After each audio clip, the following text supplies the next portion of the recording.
Chittagong club থেকে সাবেক সেনাপ্রধান এম হারুনুর রশিদের মরদেহ উদ্ধার, বিভিন্ন আলামত সংগ্রহ।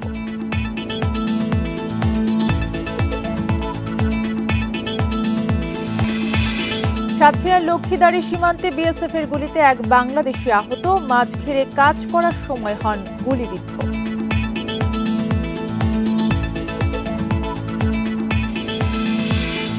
আবারও তিস্তা নদীর পানি বেড়ে লালমনিরহাটের নিম্নাঞ্চল প্লাবিত, পানিবন্দী 12 গ্রামের কয়েক হাজার মানুষ।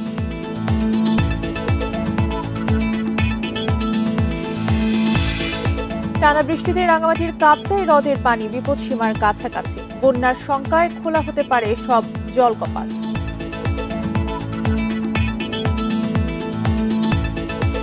স্বাগত সমগ্র বাংলাদেশের সঙ্গে আছে তাসনিমে জান্নাত অর্থে। শিরোনাম শুনছিলেন, এবারে পুরো খবর। সাবেক সেনাপ্রধান এম হারুনুর রশিদের মরদেহ উদ্ধার করেছে পুলিশ। দুপুরে চট্টগ্রাম ক্লাবের গেস্ট হাউসের আবাসিক কক্ষ থেকে তার মরদেহ উদ্ধার করা হয়। তিনি ডেস্টিনি গ্রুপের প্রেসিডেন্টও ছিলেন। ডেস্টিনি গ্রুপের ব্যবস্থাপনা পরিচালক রফিকুল আমিন জানান, একটি মামলায় হাজিরা দিতে রোববার চট্টগ্রামে যান তারা। সকালে কোনো সাড়া শব্দ না পেয়ে দরজা ভেঙে মরদেহ উদ্ধার করা হয়। চট্টগ্রাম ক্লাব গেস্ট হাউসের ব্যবস্থাপক জানান, মৃত্যুর খবর শুনে সকালে সেনাবাহিনী ও পুলিশ গিয়ে বিভিন্ন আলামত সংগ্রহ করে। প্রাথমিকভাবে ধারণা করা হচ্ছে হৃদরোগে আক্রান্ত হয়ে মারা গেছেন তিনি। ৭৭ বছর বয়সী হারুনুর রশিদের বাড়ি চট্টগ্রাম জেলার হাটহাজারীর ধলই ইউনিয়নে। স্বাধীনতা যুদ্ধের সাহসিকতার জন্য পান বীর প্রতীক খেতাব। ২০০০ সালের ডিসেম্বরে বাংলাদেশ সেনাবাহিনীর নেতৃত্বে আসেন হারুন।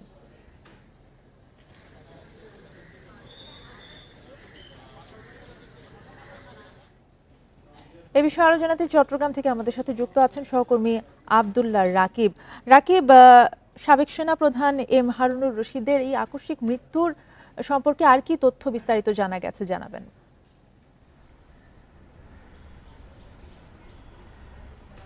সকাল দুপুর 12টার দিকে মূলত তার মরদেহর রুমের ভেতরে পাওয়া যায় বলে খবর আসে। পরবর্তীতে প্রথমে আসলে পুলিশ আসে এবং যেহেতু উনি সাবেক সেনাপ্রধান ছিলেন, পরবর্তীতে সেনাবাহিনীর একটি টিম আসে এবং সেনাবাহিনীর নিজস্ব চিকিৎসক দলও এখানে আসেন এবং এই গেস্ট হাউসেই তিনি গতকাল রাতে উঠেছিলেন এবং এখান থেকে মূলত যে কক্ষে তিনি ছিলেন তিনি সেখানে একাই ছিলেন এবং যখন ভেতর থেকে আসলে সকাল থেকে সারা শব্দ পাওয়া যাচ্ছিল না, তখন আসলে তার রুম ভেঙে ভেতরে তার যে বিছানা সেখানে আসলে তাকে পড়ে থাকতে দেখা যায় এবং ধারণা করা হচ্ছে আসলে যে অবস্থায় তাকে পাওয়া গিয়েছে সেটি আসলে হয়তোবা ধারণা। তবে আমরা দেখেছি তার মরদেহ পাওয়ার খবর পুলিশের যে ইউনিট গুলো আছে, বিশেষ করে সিআইডি ক্রাইম সিন ইউনিট সহ সেনাবাহিনী গুরুত্বপূর্ণ ইউনিট আছে, তারা এসেছেন এবং তারা পুরো বিষয়টি আসলে তদন্ত করে দেখছেন। আর কিছু সময় এখান থেকে নিয়ে যাওয়া হয়, হয়তোবা পরবর্তীতে যে প্রক্রিয়াগুলো আছে সেই প্রক্রিয়া শেষে তার পরিবারের কাছে মরদেহ হস্তান্তর করা হবে। মূলত আমরা আরেকটি তথ্য জানিয়ে রাখি, তিনি চট্টগ্রামেরই সন্তান এবং চট্টগ্রামের হাটহাজারী এলাকায় তার বাড়ি, কিন্তু তিনি ঢাকায় অবস্থান করতেন এবং এখানে গতকালকে আসলে একটি মামলা হাজিরা দিতে এসেছেন। সেটি আসলে আজকে হাজিরা দিয়ে হয়তো ঢাকা চলে যাওয়ার কথা এবং তার সাথে যারা সংযুক্ত ছিলেন তারা বলছেন তিনি চট্টগ্রামে যখনই আসতেন তখনই এই চট্টগ্রাম ক্লাবের এই গেস্ট হাউসে উঠতেন এবং তার পরিবারের সদস্যদেরকে আসলে আমরা আজকে এখানে দেখিনি। মূলত এখন পর্যন্ত এইখানকার যে প্রক্রিয়াগুলো ছিল সেই প্রক্রিয়া শেষ, তার মরদেহ নিয়ে যাওয়া হয়েছে, হয়তো বা ময়না তদন্ত বা পরবর্তী যে প্রক্রিয়াগুলো আছে সেটির পর আসলে বিস্তারিত জানাবে। তো এখন পর্যন্ত এখানকার যে পরিস্থিতি সেটি বলা যায় যে এখানকার ক্লাব কর্তৃপক্ষ বলছে যে তাকে আসলে পুলিশ এবং সেনাবাহিনীর উপস্থিতিতে তার মরদেহ আসলে উদ্ধার করা হয়। এখন পর্যন্ত তার স্বাভাবিক মৃত্যু বলেই ধারণা করা হচ্ছে পক্ষগুলোর পক্ষ থেকে। সহকর্মী আব্দুল্লাহ রাকিব জানাচ্ছিলেন চট্টগ্রাম থেকে। সিরাজগঞ্জে গরু চোর সন্দেহে গণপিটুনিতে 2 জন নিহত হয়েছেন। রোববার রাতে সদর উপজেলার 5 কাঠুরি এলাকায় এই ঘটনা ঘটে। এই ঘটনায় 2 জনকে আটক করেছে পুলিশ। পুলিশ জানায়, বগুড়ার সারিয়াকান্দি চর থেকে গরু চুরি করে নৌকায় যমুনা পার হচ্ছিল একটি চক্র। বিষয়টি টের পেয়ে তাদের গতি রোধ করে স্থানীয়রা। এ সময় উত্তেজিতরা তাদের গণপিটুনি দেয়। এতে ঘটনাস্থলে রাশিদুল ইসলাম নামে একজনের মৃত্যু হয়। গুরুতর অবস্থায় রাজ্জাক নামে একজনকে হাসপাতালে নেয়ার পথে মারা যান তিনি। ঘটনার পরে 2টি মরদেহ উদ্ধার করে পুলিশ। এ সময় আটক করা হয় 2 জনকে। তদন্ত করে আইনি ব্যবস্থার আশ্বাস পুলিশের। থেকে 3টি গরু চুরি করে 4-5 জনের একটি দল তারা নৌকাতে করে গরু নিয়ে যাচ্ছিল। তো তো যারা গরু চড়াচ্ছিল মাঠে তারা আবার দেখে ফেলে বিষয়টি, কি বিভিন্ন উত্তেজিত জনতা তাদেরকে গণপিটুনি দেয়। তো একজন সেখানে ঘটনাস্থলে মারা যায়, আর একজন হসপিটালে নেওয়ার পথে হসপিটালে নিয়ে গেলে তখন মারা যায়। সাতক্ষীরার লক্ষ্মীদাড়ি সীমান্তে বিএসএফ এর গুলিতে এক বাংলাদেশি আহত হয়েছেন। সোমবার ভোর 4:30টার দিকে সীমান্তের 1 নং মেইন পিলারের কাছে এই ঘটনা ঘটে। আহত বাংলাদেশি শেখ আলমগীর হোসেন আলম ঘের ব্যবসায়ী। চিকিৎসাধীন অবস্থায় তিনি জানান, বাড়ির কাছে সীমান্তবর্তী কুমড়োর খালের পাশে শূন্যরেখা বরাবর মাছের ঘের রয়েছে তার। অতিবৃষ্টিতে ঘেরটি তলিয়ে যায়। ভোরে ওই ঘেরে কাজ করতে গেলে বিএসএফ এর টহলরত সদস্যরা গুলি ছোড়ে বলে জানান তিনি। পরে সাতক্ষীরা সদর হাসপাতালে ভর্তি করা হয় তাকে।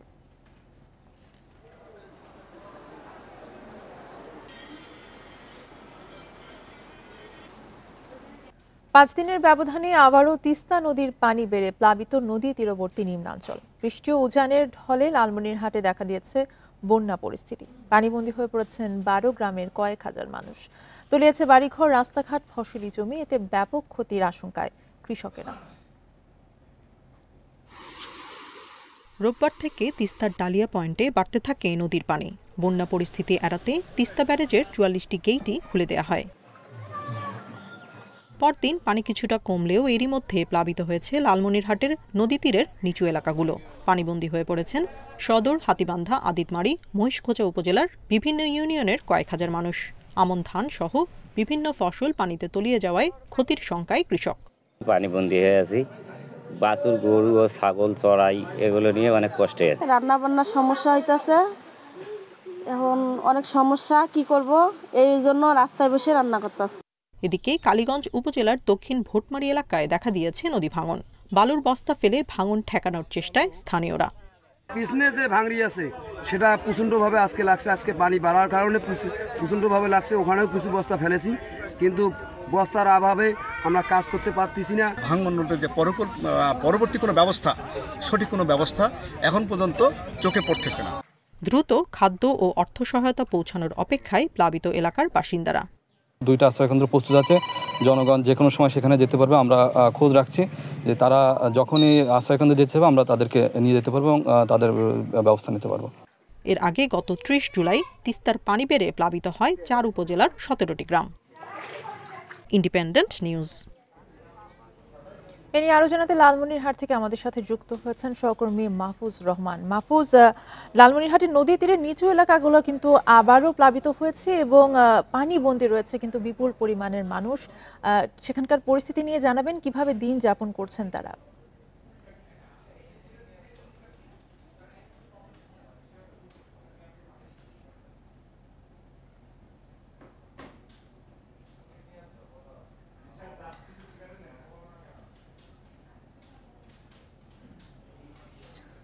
মাহফুজ রহমান, আশা করি আপনি আমাকে শুনতে পাচ্ছেন। আপনার কাছে জানতে চাচ্ছি যে লালমনিরহাটের যেই নিচু এলাকাগুলো আছে তা কিন্তু আবারও প্লাবিত হয়েছে এবং বিপুল পরিমাণ মানুষ কিন্তু পানিবন্দী রয়েছেন। তাদের পরিস্থিতি জানাবেন, কি অবস্থায় তারা দিন যাপন করছেন? দেখুন, গতকাল সকাল থেকে ভারতের উজান থেকে কিন্তু বাংলাদেশের অভ্যন্তরে কিন্তু পানি প্রবেশ করতে শুরু করে। প্রবেশ করলে কিন্তু লালমনিরহাটের অভ্যন্তরে বিপদসীমার প্রায় 5 সেন্টিমিটার উপর দিয়ে কিন্তু পানি প্রবাহিত হয়। এই পানি প্রবাহিত কিন্তু সারাদিন দুপুর থেকে কিন্তু গতকাল 5 সেন্টিমিটার উপর দিয়ে প্রবাহিত হওয়ার কারণে তিস্তা ব্যারেজের যে ভাটিতে যে অঞ্চলগুলো আছে প্রায় 12টি গ্রাম কিন্তু গ্রামের যে নিম্নাঞ্চল সেটি কিন্তু প্লাবিত হয়। আমরা এখন রয়েছি লালমনিরহাটের গোবর্ধন এলাকায়। সকাল 7টায় আমরা এসেছি। এখানে এসে দেখেছি যে নিম্ন অঞ্চল যেগুলো আছে সেগুলো কিন্তু পানি কিন্তু ঢুকে পড়েছে এবং সাধারণ মানুষ যারা আছেন তাদের কিন্তু বাড়িতেও পানি রয়েছে। আমরা আজকে কিছু বানবাসী মানুষের বাসায় গিয়ে দেখেছি যে তারা কিন্তু তাদের যে বিছানা অবধি পানি গেছে, তারা সকাল থেকে কিন্তু কোনো ধরনের রান্না বাড়া করতে পারেনি। পাশাপাশি যে নিম্ন অঞ্চল থেকে যে বাঁধ আছে, উঁচু জায়গা আছে, সেই জায়গাগুলো তারা কিন্তু অবস্থান করছে। আমরা ভোগান্তির কথাটা যদি আপনাদেরকে বলি তাহলে ভোগান্তি সাধারণ মানুষের যে বানবাসী মানুষের যে গৃহপালিত পশুগুলো আছে সেগুলোর কিন্তু খাবার সংকট দেখা দিয়েছে। পাশাপাশি গরু, ছাগল এবং যে পশু প্রাণীগুলো আছে সেগুলো কিন্তু নিয়ে বিপাকে পড়েছেন। স্বাস্থ্য সেবার কথা যদি বলি, যে উজানের যে তিস্তার যে পানি, এই পানিতে কিন্তু দূষিত পানি, চর্মরোগ বা অন্যান্য পানিবাহিত রোগ কিন্তু দেখা দিয়েছে। সেজন্য উপজেলা প্রশাসন থেকে, উপজেলা স্বাস্থ্য কমপ্লেক্স থেকে কিন্তু একটি টিম আমরা দেখেছি যে স্বাস্থ্য সেবায় কাজ করছে। আর আমরা বরাদ্দের ব্যাপারে যদি দুর্ভোগের যে আসলে কি পরিমাণ ত্রাণ দেওয়া হয়েছে কিনা সেই বিষয়টি জানার জন্য জেলা প্রশাসক এইচ.এফ. রকিব হায়দারের সাথে আমরা কথা বলেছি। তিনি আমাদেরকে যেমনটি জানিয়েছেন যে বানভাসী মানুষের জন্য কিন্তু 200 মেট্রিক টন ত্রাণ দেওয়া হয়েছে, বরাদ্দ দেওয়া হয়েছে। সেগুলো কিন্তু পর্যায়ক্রমে 5 উপজেলার যে বানভাসী মানুষগুলো আছে তাদের মধ্যে বিতরণ করা হচ্ছে। তো আমরা দেখেছি যে এখন পর্যন্ত কিন্তু লালমনিরহাটের যে 12টি গ্রাম আছে সেখানে 8,000 মানুষ পানিবন্দী আছেন এবং তারা কিন্তু বেশ বিপাকেই রয়েছেন, দুর্ভোগেই রয়েছেন। এখন পর্যন্ত দুর্ভোগ কমার সম্ভাবনা নেই। তো আমরা পানি উন্নয়ন বোর্ডের সাথে কথা বলেছি। পানি উন্নয়ন বোর্ড, আবহাওয়া অধিদপ্তর সূত্রে যেটি আমাদেরকে পানি উন্নয়ন বোর্ড জানিয়েছেন যে বন্যার কিন্তু পূর্বাভাস যেটি রয়েছে সেটি কিন্তু এখন পর্যন্ত কমের দিকে আছে, পানি কমে যাচ্ছে ব্যারেজ পয়েন্টে। সব মিলে কিন্তু পানি কমে যাবে সন্ধ্যার মধ্যে, আর দুর্ভোগ কিন্তু চরমেই রয়েছে। তো এই ছিল লালমনিরহাট থেকে আমার কাছে বন্যার সর্বশেষ। জি, ধন্যবাদ আপনাকে। মাহফুজ রহমান জানাচ্ছিলেন লালমনিরহাট থেকে। বৃষ্টির পানির কারণে রাঙ্গামাটির কাপ্তাই হ্রদের পানি বিপদসীমার কাছাকাছি পৌঁছে গেছে। আগামীকাল মঙ্গলবার সকাল 10টায় পরিস্থিতি বিবেচনা করে খুলে দেওয়া হতে পারে বিদ্যুৎ উৎপাদন কেন্দ্রের 16টি জলকপাট। এর আগে আজ বিকেলে বিদ্যুৎ উৎপাদন কেন্দ্রের গেট খুলে দেওয়ার কথা থাকলেও পরবর্তীতে সিদ্ধান্ত পরিবর্তন করে কর্তৃপক্ষ। পানি বিদ্যুৎ উৎপাদন কেন্দ্রের কর্তৃপক্ষ জানিয়েছে কাপ্তাই হ্রদের পানি ধারণ ক্ষমতা 109 ফুট। বৃষ্টির কারণে হ্রদের পানির উচ্চতা বর্তমানে 107 ফুট। তাই বন্যা থেকে নিম্নাঞ্চল রক্ষায় বিকেলে কাপ্তাই পানি বিদ্যুৎ উৎপাদন কেন্দ্রের 16টি জলকপাট দিয়ে 6 ইঞ্চি করে পানি ছেড়ে দেওয়ার সিদ্ধান্ত নেওয়া হয়েছে। এতে প্রতি সেকেন্ডে 9,000 কিউসেক পানি কাপ্তাই লেক থেকে কর্ণফুলী নদীতে নিষ্কাশন করা হবে। এদিকে পানি বাড়তে থাকা এরই মধ্যে তলিয়ে গেছে হ্রদের পাড়ে গড়ে ওঠা বিভিন্ন স্থাপনা।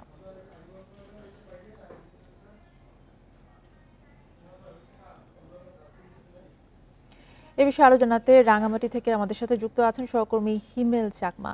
হিমেল, বিপদসীমার কাছাকাছি কিন্তু পৌঁছে গেছে রাঙ্গামাটির কাপ্তাই হ্রদের পানি, সেখানকার পরিস্থিতি জানাবেন।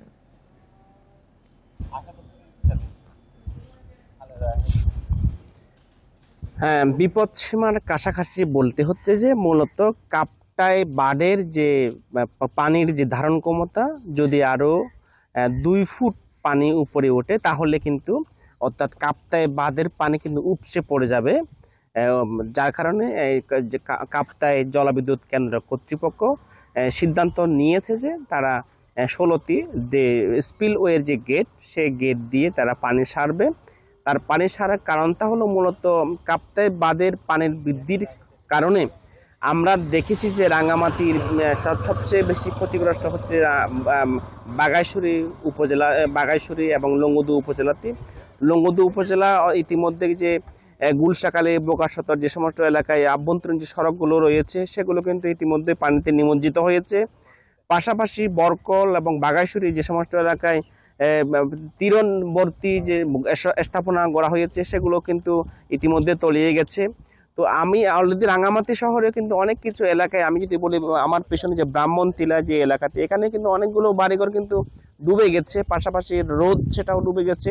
তবে একটা বিষয় হচ্ছে যে এখানে মূলত যে কাপ্তাই যে জলবিদ্যুৎ কেন্দ্রের কর্তৃপক্ষের তথ্য হচ্ছে যে মূলত এই যে বসতিগুলো মূলত যে 120 ফুট যে লেভেল, সে লেভেলের নিচে নির্মাণ করার কারণে মূলত এই যে অবস্থা তৈরি হয়েছে। আমরা এই বিষয়টা প্রতি বছরের দিকে যে আসলে কাপ্তাই হ্রদের পানি যখন কমে যায় তখন কিন্তু মানুষ কিন্তু কাপ্তাই হ্রদ দখল করে কিন্তু ঘর বাড়ি নির্মাণ করে, যার কারণে দেখা যায় যে যখন এই বর্ষা মৌসুমে কিন্তু এই সমস্ত বাড়িঘরগুলো তলিয়ে যায়, যার কারণে ক্ষতিগ্রস্ত যদি আমি বলি বর্তমানে প্রায় কয়েক হাজার মানুষ কিন্তু অলরেডি পানিতে তাদের বাড়িঘর কিন্তু তলিয়ে গেছে।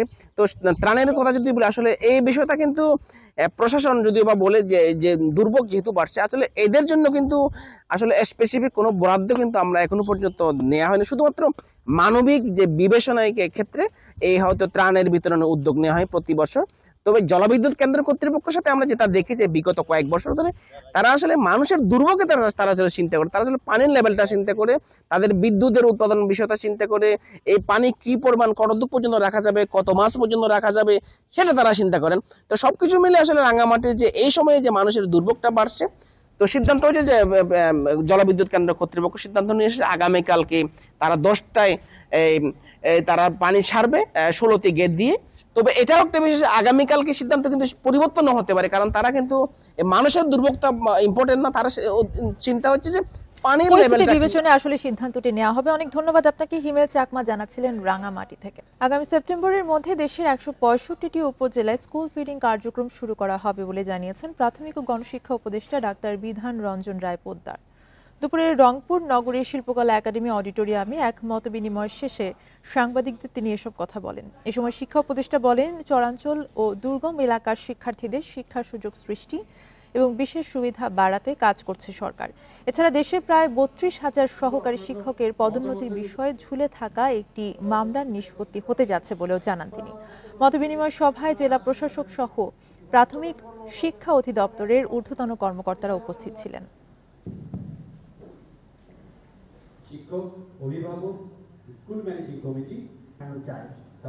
এই কার্যক্রমের প্রক্রিয়া শুরু হয়ে গেছে। বাচ্চাদের হাতে খাবারটা পৌঁছাতে আর একটু সময় লাগবে। আমাদের ক্রয় প্রক্রিয়া শুরু হয়েছে, আমাদের ট্রেনিং প্রক্রিয়া শুরু হয়েছে।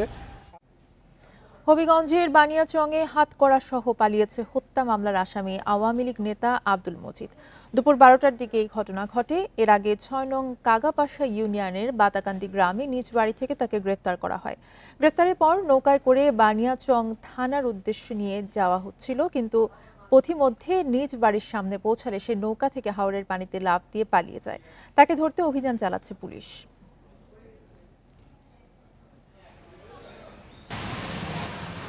যখন নৌকায় উঠে ফেলতে আসবে, হঠাৎ করে সে লাফ দিচ্ছে আর কি, লাফ দিয়ে এর মধ্যে পড়ে গেছে। আর সেখান থেকে পানি মিডিয়াম ছিল, আমরা জানাইছে যাতে আর আমাদের লোক ক্রস করার জন্য চেষ্টা করতেছে। পটুয়াখালীর কলাপাড়ায় চেতনানাশক ওষুধ স্প্রে করে অচেতন করে ঘরে ঢুকে 3 ভরি স্বর্ণালংকার এবং নগদ 2 লাখ টাকা লুট করে নিয়ে গেছে দুর্বৃত্তরা। এ ঘটনায় 4 জন হাসপাতালে চিকিৎসাধীন রয়েছেন। রবিবার গভীর রাতে উপজেলা নীলগঞ্জ ইউনিয়নের নাওভাঙ্গা গ্রামে ঘটনা ঘটে। ভুক্তভোগী শহীদুল ইসলাম জানান, প্রতিদিনের মতো রাতের খাবার খেয়ে সবাই ঘুমিয়ে পড়ে। গভীর রাতে দুর্বৃত্তরা বাড়ির গেট ভেঙে প্রবেশ করে জানালা দিয়ে চেতনানাশক ওষুধ স্প্রে করে সকলকে অচেতন করে ঘরের ভেতরে ঢুকে আলমারিতে থাকা গরু কেনার 2 লাখ টাকা এবং 3 ভরি স্বর্ণ নিয়ে যায়। পরে স্বজনেরা তাদের উদ্ধার করে কলাপাড়া তালে ভর্তি করে। পরে খবর শুনে হাসপাতালে যায় পুলিশ। দ্রুত অপরাধীদের শনাক্ত করে আইনানুগ ব্যবস্থা নেওয়া হবে বলে জানিয়েছে পুলিশ।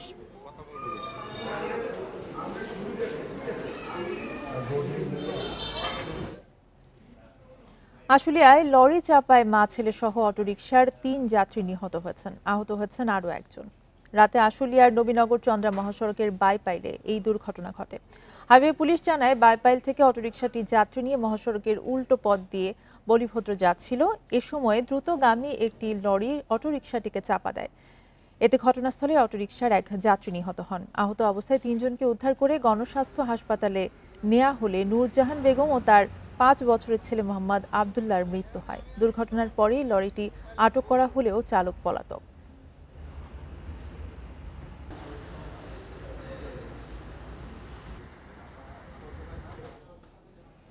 দীর্ঘদিন সংস্কার না হওয়ায় ফরিদপুর, রংপুর ও বরগুনার অনেক জায়গায় বেহাল সড়ক। বৃষ্টিতে খানাখন্দে পড়ে প্রায় ঘটছে ছোট বড় দুর্ঘটনা। দুর্ভোগে চলাচলকারীরা দ্রুত সড়কগুলো মেরামতের দাবি ভুক্তভোগীদের। এমন বেহাল দশা ফরিদপুর ভাঙ্গা মহাসড়কের। দীর্ঘদিন সংস্কার না হওয়ায় 30 কিলোমিটার সড়কটির 22 কিলোমিটারে তৈরি হয়েছে ছোট বড় খানাখন্দ। ফলে ব্যবহারের অনুপযোগী হয়ে পড়েছে সড়কটি। ভোগান্তিতে চালক ও যাত্রীরা। এই রাস্তায় আমি একটা রুগী নিয়ে যাতায়াত করলে যে জায়গায় আমার লাগে 20 মিনিট, ওই জায়গায় আপনার হচ্ছে সর্বোচ্চ 1 ঘন্টা 1.5 ঘন্টা সময় লাগে। প্রতিদিনই অনবরত সড়ক দুর্ঘটনা ঘটতেছে। আজকে আমার সামনে 3টা অটো পড়ে গেল। খানাখন্দে ভরা রংপুর নগরের জাহাজ কোম্পানি মোড় থেকে সাতমাথা পর্যন্ত প্রায় 5 কিলোমিটারে ঘটছে ছোট বড় দুর্ঘটনা। এই রাস্তাটা এত ভাঙা, এত পরিমাণ ভাঙা, কেউ চোখে দেখে না, কোনো প্রশাসনের চোখে দেখে না। স্কুলের ছাত্রছাত্রীরা যাইতে পারে না, উল্টি রিক্সার থেকে পড়ে আহত হয়। বরাদ্দের অভাবে কাজ শুরু করতে পারছে না নগর কর্তৃপক্ষ। রংপুরে যে বাজেট বরাদ্দ, তাতে এত বড় রাস্তা আমাদের সক্ষমতায় কোনো নির্মাণ করাটা আসলে আমাদের জন্য সম্ভব না। সেই কারণে এটা আমরা প্রজেক্টের প্রপোজাল আকারে পাঠিয়েছি। তবে জরুরি বিবেচনায় খুব বেশি যে জায়গায় মেরামতের জরুরি হয়ে পড়েছে সেই জায়গায় একটু মেরামতের জন্য আমরা উদ্যোগ নিয়েছি। একই চিত্র বরগুনার আমতলী তালতলী আঞ্চলিক সড়কের 22 কিলোমিটারে বিকল্প সড়ক না থাকায় বেহাল সড়কে বাধ্য হয়ে চলাচল করতে হচ্ছে যাত্রীদের। রাস্তা যখন হয় তখন দেখা যায় একটু সুন্দর, কিন্তু 2 মাস 6 মাস 1 বছর যেতে না যেতে আবার রাস্তার সেই যে দুর্ভোগ সেই বেহাল অবস্থা হয়ে যায়। 10 মিনিটের রাস্তা 40 মিনিট লাগে, বুঝলেন, তারপরে গাড়ির ক্ষতি। এদিকে সাতক্ষীরার প্রায় 5.5 কিলোমিটার দৈর্ঘ্যের দুটি আঞ্চলিক সড়কে চলমান কার্পেটিংয়ে অনিয়মের অভিযোগ করেছেন স্থানীয়রা। তাপস সরকার, ইন্ডিপেন্ডেন্ট নিউজ। প্রশাসনের সঙ্গে বৈঠকের পর সুনামগঞ্জে অনির্দিষ্টকালের কর্মবিরতি প্রত্যাহার করেছেন পরিবহন শ্রমিকরা। 16 ঘন্টা পর দুপুরে 12:30টায় কর্মবিরতি প্রত্যাহার করেন তারা। এরপরে সুনামগঞ্জের সঙ্গে সারা দেশের বাস চলাচল শুরু হয়। জেলা সড়ক পরিবহন শ্রমিক ঐক্য পরিষদের সাধারণ সম্পাদক নুরুল হক জানান, পরিবহন শ্রমিককে মারধর, গাড়ি ভাঙচুরের প্রতিবাদ এবং হামলাকারীদের বিচারের দাবিতে রোববার রাত 8টা থেকে অনির্দিষ্টকালের কর্মবিরতি শুরু করেন তারা। বিষয়টি মীমাংসা করতে সকালে শ্রমিক নেতাদের সঙ্গে বৈঠকে বসেন প্রশাসনের ঊর্ধ্বতন কর্মকর্তা ও সুনামগঞ্জ বিজ্ঞান ও প্রযুক্তি বিশ্ববিদ্যালয়ের শিক্ষকরা। পরে 3 দফা মেনে নেয়ার আশ্বাসে কর্মবিরতি প্রত্যাহার করেন তারা। এদিকে কর্মবিরতির কারণে পর্যটকদের পাশাপাশি দুর্ভোগে পড়েন সাধারণ যাত্রীরা।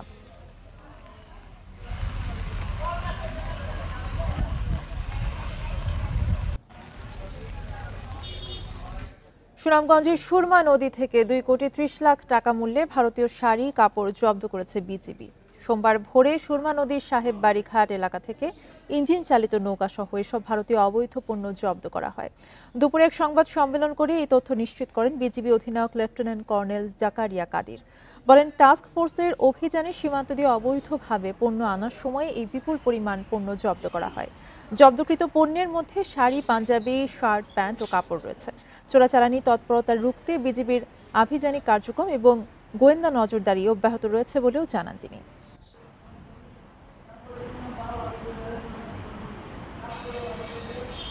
আমাদের টহল কার্যক্রম এবং গোয়েন্দা তৎপরতা অব্যাহত আছে। আমরা টেকনোলজিক্যাল যে অ্যাপ্লায়েন্স আমরা নিয়মিতভাবে এটার ব্যবহার করছি এবং আমাদের এই কৌশলগত পরিবর্তনের ফলে আমরা কিন্তু নিয়মিতভাবে এই বড় বড় সিজার করতে আমরা সমর্থ হচ্ছি। আমাদের এই আভিযানিক কার্যক্রম অব্যাহত থাকবে। নোয়াখালীর চৌমুহনীতে জলাবদ্ধতা নিরসনে নঈমুদ্দিন খাল খননের কাজ শুরু করে প্রশাসন। সকাল থেকে বেগমগঞ্জ প্রশাসনের উদ্যোগে উচ্ছেদ কার্যক্রম ও খনন কাজ শুরু হয়। কর্মকর্তারা জানায়, দখল আর দূষণে নঈমুদ্দিন খালটি অস্তিত্ব সংকটে পড়ে। এতে পানি নামতে না পারায় সামান্য বৃষ্টিতে চৌমুহনীতে জলাবদ্ধতা সৃষ্টি হয়। এমন অবস্থায় জলাবদ্ধতা নিরসন ও খালটি উদ্ধারে উদ্যোগ নেয় উপজেলা প্রশাসন।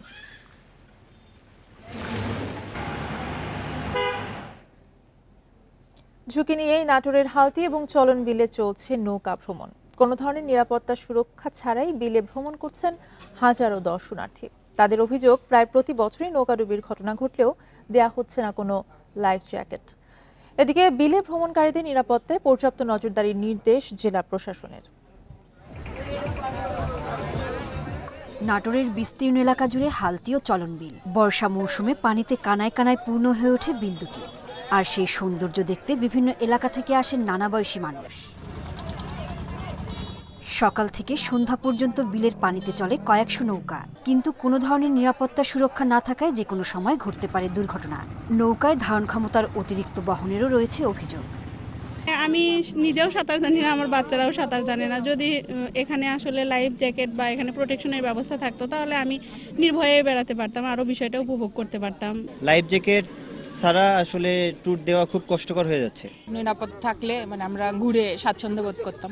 বছরে 3 মাস বিলে চলে নৌকা ভ্রমণ। লাইফ জ্যাকেট খরচ সাপেক্ষ বলে দাবি মাঝিদের। এজন্য প্রশাসনের সহায়তা চান তারা।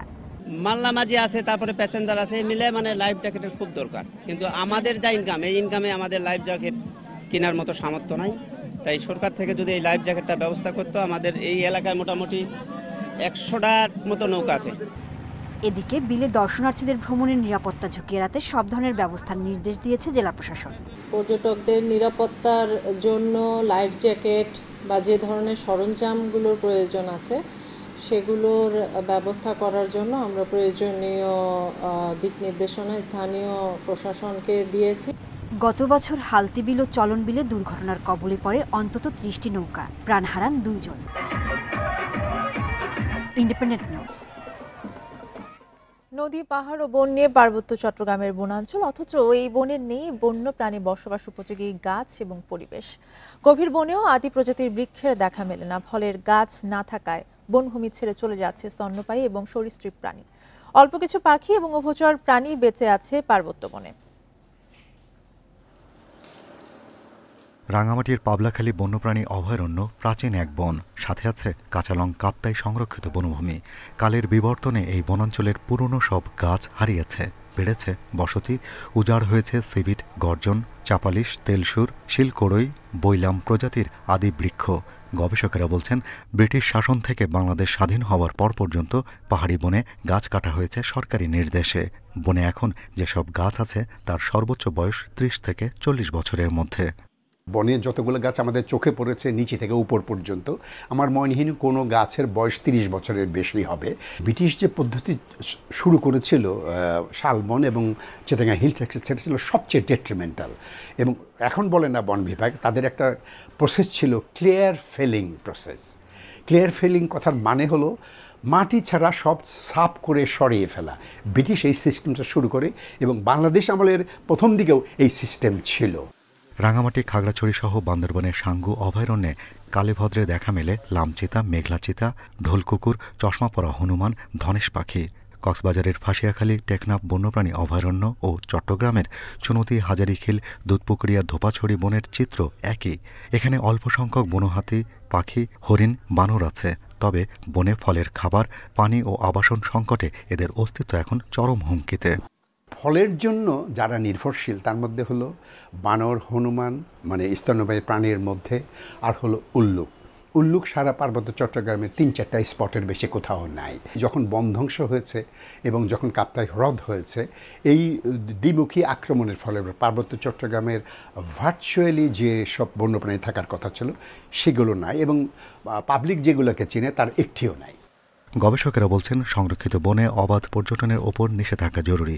সঠিক পরিকল্পনা নিলে ফেনী, কর্ণফুলী, সাঙ্গু, মাতামুহুরী নদীর অববাহিকায় এখনও যেসব বনভূমি বেঁচে আছে সেখানে আবারও অনেকাংশে প্রাণ প্রকৃতি ফিরিয়ে আনা সম্ভব।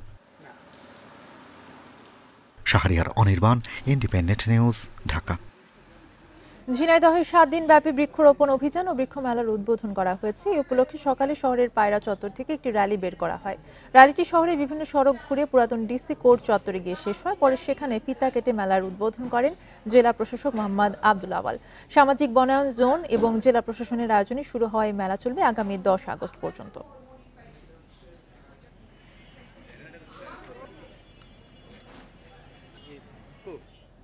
এই ছিল এখনকার সংবাদের সাথে থাকা ধন্যবাদ সবাইকে।